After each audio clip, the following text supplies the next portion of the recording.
Everyone's a snowflake, I get that. The individual exists, but so do group averages. And I think most of us understand that. We can say girls tend to be shorter without saying that all girls are shorter than all boys. So in this video, I'm talking about group averages and explanation of variance. In the paper, Are Political Orientations Genetically Transmitted?, researchers John Alford, Carolyn Funk, and John Hibbing estimate, based on twin studies, that the heritability of political orientation, defined as opinions on 28 questions, is 0.43. Now, the average for all 23 questions is only 0.32, but there is a clustering effect, meaning a person who is conservative or liberal on one issue tends to be conservative or liberal in general. If we take this study as accurate, we can say that about 43% of the variance in political opinion is down to genetic variance, 22% down to environmental variance, or shared environmental variance, and 35% down to unshared environmental variance. Shared environment basically means home environment, and unshared environment usually means environment outside the home. This isn't always true, but that's a useful way to think about it. The political consequences of this should be obvious. Political differences between people are simply intractable.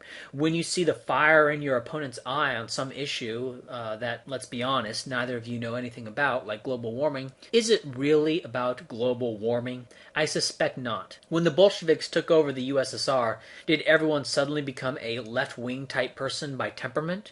No, the political neurology of the population was the same as it was under the Tsars. Now, their expressed political opinion certainly went hard egalitarian and universalist and pro-collective economics, but once the USSR fell, these people who weren't genetically predisposed to communism went hard right, and now the biggest national socialist movements are in Eastern Europe. Perhaps Lenin and Trotsky imagined that everyone in the Soviet Union with the right conditioning would become like them, when in reality you still had the equivalent of rednecks, you still had conservatives. It's just that the conservatives then held nominally different views under the Soviet Union. There is a good website called Neuropolitics, which, despite having a persistent liberal bias, does have a lot of good information on this stuff.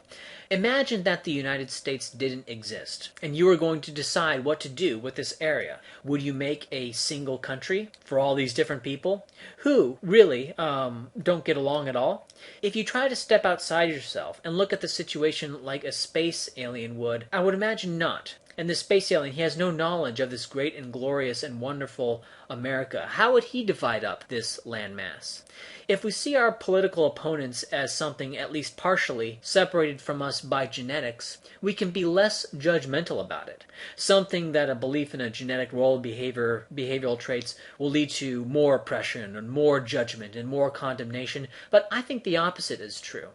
Because let me ask you this. When a dog bites you or pees on you, do you get mad at the dog? No, because that's just what dogs do. That's their genetics. But we get mad at other humans when they do this, because apparently humans have this volition thing. But what if they don't? At least not as much as we think. What if they don't? What if humans just have an ability to rationalize? And when you think you're taking down arguments, what you're really doing is just fighting through these rationalizations for what the animal wants to do.